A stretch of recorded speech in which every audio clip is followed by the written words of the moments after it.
Pete Hegseth, it was a tie, bipartisan opposition, smallest margin since the job was created. You had to break that tie. If the nominee can't unite your party, how's he going to lead 3 million people? Well, look, I think Pete is a disruptor, and a lot of people don't like that disruption. But Margaret, that disruption is incredibly necessary. If you think about all of those bipartisan massive votes, we have to ask ourselves, what did they get us? They got us a country where we fought many wars over the last 40 years, but haven't won a war about as long as I've been alive. They've got us a military with a major recruitment crisis, a procurement price crisis that's totally dysfunctional, where we buy airplanes for billions and billions of dollars, terrible cost overruns, the delivery dates are always delayed. So we need a big change. Now, admittedly, there are people who don't like that big change, but it is necessary, and it's explicitly what Donald J. Trump ran on, and I think part of the reason why the American people elected him their 47th president. So the main objective is changing all of that, that it's going to be Pete Hegseth alone? I'd say the main problem the main thing that we want Pete Hegseth to do is to fix the problems at the Department of Defense. And unfortunately, there are many. We've gotten into way too many wars that we don't have a plan for winning. We've gotten into way too many misadventures that we shouldn't have got into in the very first place. And our procurement process, Margaret, is incredibly broken. We're in an era. Decisions. Well, of course, they're policy decisions, but they're also logistical and implementation decisions. If you look at where we are with the rise of artificial intelligence, with the rise of drone technology and drone warfare, we have to really, top to bottom, change the way that we fund the procurement of weapons, the way that we arm our troops. This is a major period of disruption, and we think Pete Hegseth is the guy to lead the job. Now, there's another element to this, Margaret, too, which is we believe that military morale, at least until the election of President Trump, was historically low. You had the Army missing recruitment goals by tens of thousands of soldiers, and already recruitment is starting to pick up because Pete Hegseth is fundamentally a warfighter's leader at the Department of Defense. He is a guy who sees not through the perspective of the generals or the bureaucrats. He looks at things through the perspective of the men and women that we send off to fight in our wars. Both the Wall Street Journal and the National Review, conservative publications, as you know, have been critical of Tulsi Gabbard. The Review called her an atrocious nominee who deserves to be defeated. They compared her defense of Edward Snowden, the fugitive who stole U.S. secrets, to an attorney general who thinks the mob gets a bad rap. Her refusal to accept U.S. intelligence findings that Assad gassed his own people, they said, was like a nominee for OMB director not being able to count. Does any of this give you pause putting her in charge of the U.S. intelligence community? Yes or no? No, Margaret, look, these are publications that attacked Donald J. Trump obsessively, but those publications don't determine who the president is, the American people do. Him. And Donald J. Trump is the person who determines who his cabinet is, not these publications that I think, frankly, have lost relevance. The Senate will ultimately decide. Well, the Senate will provide advice and consent, as is its constitutional obligation, but I feel confident that Tulsi Gabbard will ultimately get through. Two things that are important to know about Tulsi. First of all, she is a career military servant who's had a classification at the highest levels for nearly 2 decades. She has impeccable character, impeccable record of service, and she also is a person who I think is going to bring some trust back to the intelligence services. The bureaucrats at our intelligence services have gotten completely out of control. They've been part of the weaponization of our political system, the weaponization of our justice system. We need to have good intelligence services who keep us safe, but part of that is restoring trust in those services, and we think Tulsi is the right person to do it. That's why the president trust those intelligence services. She recognizes that the bureaucrats have gotten out of control, and we need somebody there who's going to rein them in and return those services to their core mission of identifying information that's going to keep us safe. You campaigned on lowering prices for consumers. We've seen all of these executive orders. Which one lowers prices? We have done a lot, and there have been a number of executive orders that have caused already jobs to start coming back into our country, which is a core part of lowering prices. More capital investment, more job creation in our economy is one of the things that's going to drive down prices for all consumers, but also raise wages so that people can afford to buy the things that they need. If you look at our slate of executive orders, no, Margaret, prices are going to come down, but it's going to take a little bit of time, right? The president has been president for all of 5 days.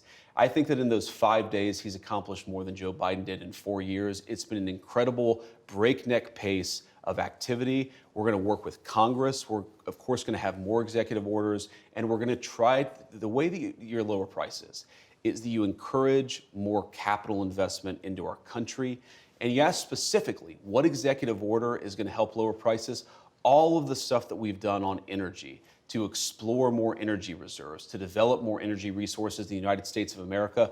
One of the main drivers of increased prices under the Biden administration is that we had a massive increase in energy prices. Donald Trump has already taken multiple executive actions that are going to lower energy prices, and I do believe that means consumers are going to see lower prices at the pump and at the grocery store, but it's going to take a little bit of time. Rome wasn't built in a day, and while we've done a whole lot, we can't undo all of the damage of Joe Biden's presidency in 4 days. Well, there are a lot of things that contributed to higher energy prices, and there was record oil and gas production. Yes, Joe Biden did many terrible things to lead to an increase in prices. I agree, Margaret. No, but all the things you experience at the grocery store are what people touch and feel. That's what you were talking about, bacon on the campaign trail. Of course, of course. Those things, when do consumers actually get to touch and feel a difference in their lives? Well, Margaret, how does bacon get to the grocery store? It comes on trucks that are fueled by diesel fuel. If the diesel's way too expensive, the bacon's going to become more expensive. How do we grow the bacon? Our farmers need energy to produce it. So if we lower energy prices, we are going to see lower prices for consumers, and that is what we're trying to fight for. Well, the flurry of executive orders, most of them weren't about the economy. Many of them were, though, Margaret. We had, I think we've a taken promise over of tariffs by February 1st. We've taken over 200 executive actions, some executive orders, other executive actions. Again, this is in less than a week, and a lot of them were focused on the economy, bringing investment into our country and lowering energy prices. We've also focused on safety, restoring public safety, ending weaponization of the Department of Justice. We've done a lot. And I think the president is to be commended for actually coming in and doing something with this incredible mandate the American people gave him. He's not sitting in the Oval Office doing nothing. He's doing the American people's business, and I think they're going to see a lot of good effects from it. Well, a lot of these announcements have yet to take effect. Sure. The president did say he wants to do something with an executive order in relation to federal emergency response. He said he may reform or eliminate FEMA.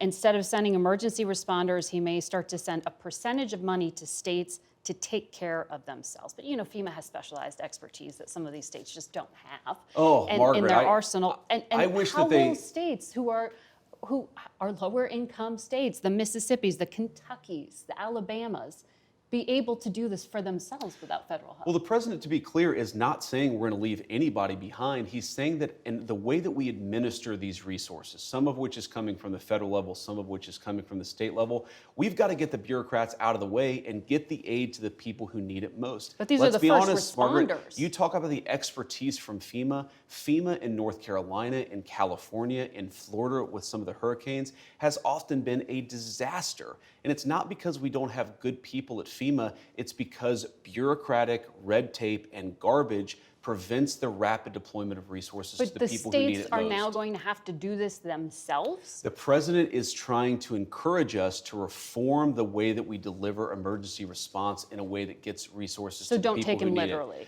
No, is what you're saying. We should take the president at his word that FEMA needs desperate reform, because it does. Margaret, when I went to North Carolina as VP-elect, but before we were sworn in, people would talk about how FEMA would get resources, food, medicine, water to a warehouse, but then would have no plan to get it from the warehouse to the people in the mountains who were literally starving and thirsting to death.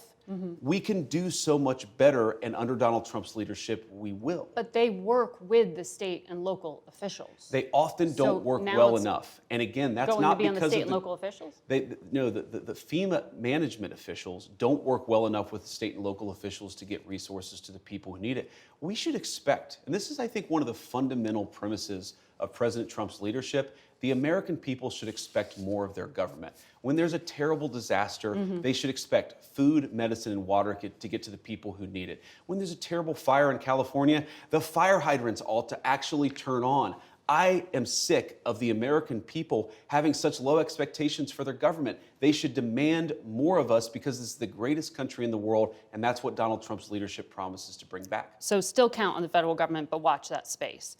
Let me ask you about another area that you campaigned on quite a lot and there was a flurry of activity on, and that has to do with immigration. Sure.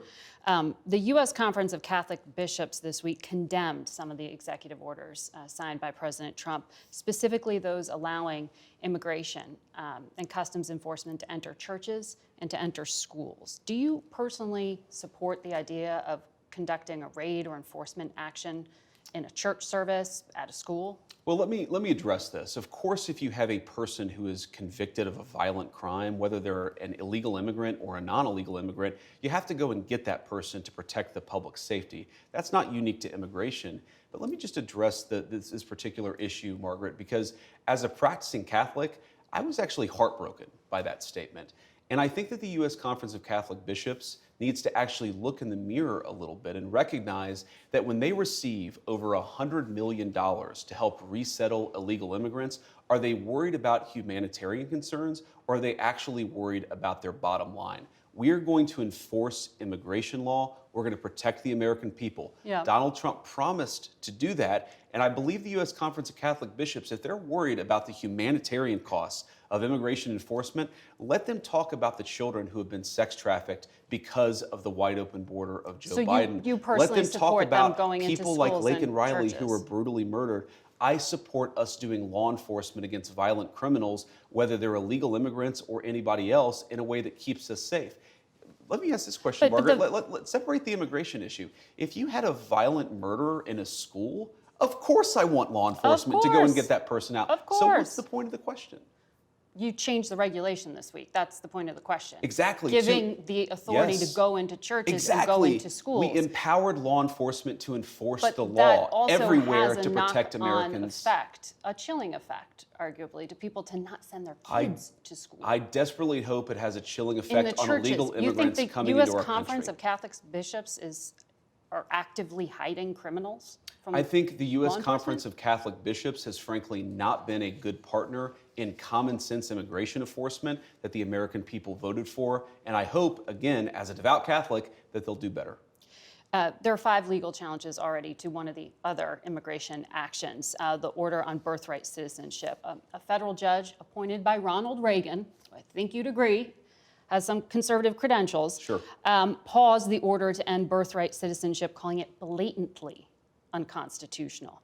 How do you reconcile this challenge to the 14th Amendment to the Constitution? So I obviously disagree with that judge, and these things, some of them will be litigated. That's the nature of our constitutional system. But here's the basic idea of President Trump's view on this.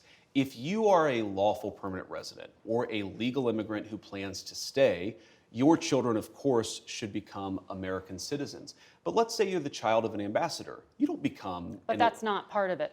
Well, that is already a carve-out that is having an to deal important with kids of principle. diplomats. But we're saying that carve-out should apply to anybody who doesn't plan to stay here. If you come here on vacation and you have a baby in an American hospital, that baby doesn't become an American citizen. If you're an illegal alien and you come here temporarily, hopefully, your child does not become an American citizen by virtue of just having been born on American soil. It's a very basic principle in American immigration law that if you want to become an American citizen and you've done it the right way, and the American people in their collective wisdom have welcomed you into our national community, then you become a citizen. But temporary residents, people who come in here, whether legally or illegally, and don't plan to stay, their children shouldn't become American citizens. I don't know any country that does that or why we would be different. Well, this is a country founded by immigrants.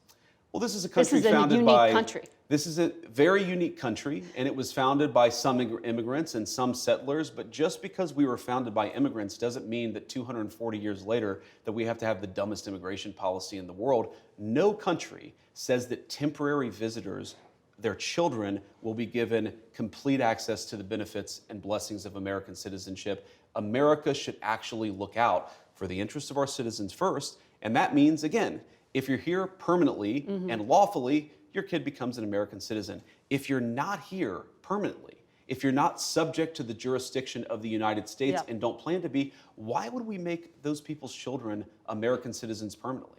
I want to ask you about refugee admissions, which were just suspended by the president. That has nothing to do with the U.S. border. Refugee screening takes 18 to 24 months to go through. They are heavily vetted. Left literally at the airport this week were thousands of Afghans some of whom had worked with the United States government and were promised to come here. When you talked to us in August, you said, I don't think we should abandon anybody who's been properly vetted and helped us. Do you stand by that? Well, Margaret, I don't agree that all these immigrants or all these refugees have been properly vetted. In fact, we know that there are cases of people who allegedly were properly vetted and then were literally planning terrorist attacks on our country. That happened during the campaign, if you may remember. So clearly not all of these foreign nationals but there are have been properly 30,000 vetted. people in the pipeline, Afghan refugees. But my primary Do you stand by concern it? as the vice president, Margaret, is to look after the American people. And now that So we no. know that we have vetting problems with a lot of these refugee programs, we absolutely cannot unleash thousands of unvetted people into our country. These It's people are not vetted. good.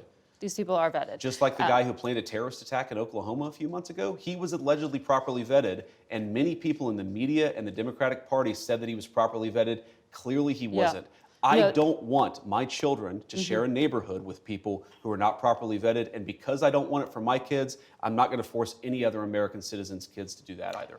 No, and that was a very particular case. It wasn't clear if he was radicalized when he got here or while he was living here. I don't really But care, Margaret. I don't want that person in my country, and I think most Americans agree with me. 2 weeks ago, you were on Fox News and you said, if you protested peacefully on January 6th and had Merrick Garland's Department of Justice treat you like a gang member, you should be pardoned. If you committed violence on that day, obviously you shouldn't be pardoned. Did you counsel the president against these blanket pardons for 1,500 people, Well, Margaret, I noticed including those who committed violence? Margaret, I noticed that you cut off the thing that I said immediately after that. The full quote is that, of course, there are gray areas. And here's the nature of the gray area. Merrick Garland's Department of Justice denied constitutional protections in the prosecutions. There were double standards in how sentences were applied to the J6 protesters versus other groups. What the president said consistently on the campaign is that he was going to look at a case-by-case basis. This is blanket. And that's exactly what we did. We looked at 1,600 cases, and the thing that came out of it, Margaret, is that there was a massive denial of due process of liberty, and a lot of people were denied their constitutional rights. The president believes that. I believe that, and I think he made the right decision. Daniel Rodriguez used an electroshock weapon against a policeman who was dragged out of the defensive line by plunging it into the officer's neck. He was imprisoned, sentenced to 12 years, 7 months. He got a pardon. Ronald Maccabee hit a cop while wearing reinforced brass knuckle gloves, and he held one down on the ground as other rioters assailed the officer for over 20 seconds, causing a concussion. If you stand with law enforcement, how can you call these people unjustly imprisoned? Margaret, you're separating, there's an important issue here. There's what the people actually did on January the 6th, and we're not saying that everybody did everything perfectly. And then what did Merrick Garland's Department of Justice do in unjustly prosecuting well over 1,000 Americans in a way that was politically Is motivated? violence like that against a police officer ever justified? Violence against a police officer is not justified, but that doesn't mean that you should have Merrick Garland's weaponized Department of Justice expose you to incredibly unfair process, to denial of constitutional rights, and frankly, to a double standard that was not applied to many people, including, of course, the Black Lives Matter rioters who killed over 24 people and never had the weight of a weaponized Department of Justice come against them. The pardon power is not just for people who are angels or people who are perfect. And of course, we love our law enforcement and want people to be peaceful with everybody, but especially with our good cops. That's a separate issue from what Merrick Garland's Department of Justice did. We rectified a wrong, and I stand by it. I'm being told we're out of time, but I want to quickly ask you, the richest men in the world were at that Capitol on Inauguration Day. Heads of Amazon, Google, Mark Zuckerberg of Facebook. In August, you told us Google and Facebook are too big. We ought to take the Teddy Roosevelt approach. Break them up. Don't let them control what people are allowed to say. They've now donated to the Trump inauguration. Are you still going to break up big tech? So, you know who else was at the inauguration was my mom, and a lot of people who just supported the president and fought every single day to get his election. And They to make gave it, $1 and to make million it, and to make it possible. each to the inauguration. Well, there were a lot of people who didn't give $1 million to the inauguration. pretty good who were on that stage, Margaret. They didn't have as good a seating as my mom and a lot of other people who were there to support us. But look, we believe fundamentally that big tech does have too much power, and there are two ways they can go about this. They can either respect Americans' constitutional rights, they can stop engaging in censorship, and if they don't, you can be absolutely sure that Donald Trump's leadership is not going to look too kindly on them. So they're still on notice. They're very much on notice.